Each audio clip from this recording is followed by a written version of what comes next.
আসসালামু আলাইকুম এভরিওয়ান। তো খাবার দেওয়া শুরু হবে এই মুহূর্তে। যে বাচ্চার তো ঘর থেকে বেরিয়েছে দেখতে পাচ্ছেন। তো আশা করি বাচ্চা অনেক সুস্থ সবল আছে।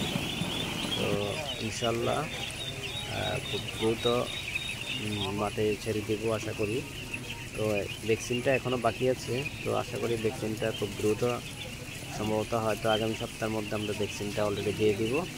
ঠিক আছে, ইনশাল্লাহ আমাদের জন্য সবাই দোয়া করবেন, আমরা যাতে খুব দ্রুত ভ্যাকসিনটা দিতে পারি এবং সুস্থ সবলভাবে যাতে আমরা মাঠে থাকতে পারি। তাহলে আশা করি আমরা একটা ফিডব্যাক পাবো আশা করি এখান থেকে। তো যারা আপনারা হাঁস পালন করার ইচ্ছুক আছেন, ঠিক আছে, আমরা চাই প্রতিটা ফ্যামিলিতে 10টা-5টা করে হাঁস থাকুক। ঠিক আছে, পাশাপাশি একটা ফ্যামিলি ব্যাকআপ আসুক। যেমন আপনার একটা বাচ্চারা লেখাপড়া করে একটা ফ্যামিলিতে, এই বাচ্চাদের আদার্স যে খরচটা আছে, তারা এই খরচটা যাতে এই হাঁসের ডিম বিক্রি করে ওটা বহন করতে পারে।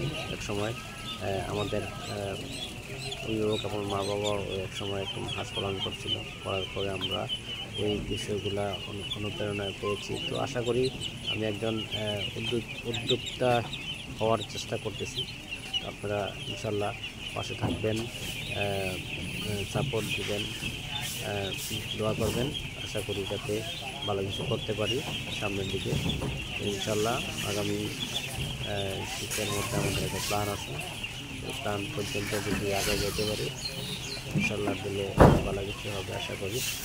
তো মেন কথা হচ্ছে, আসলে অনেকে মনে করে যে হাঁস পালনটা আসলে কষ্ট, আসলে একটু কষ্ট তো অবশ্যই হবে।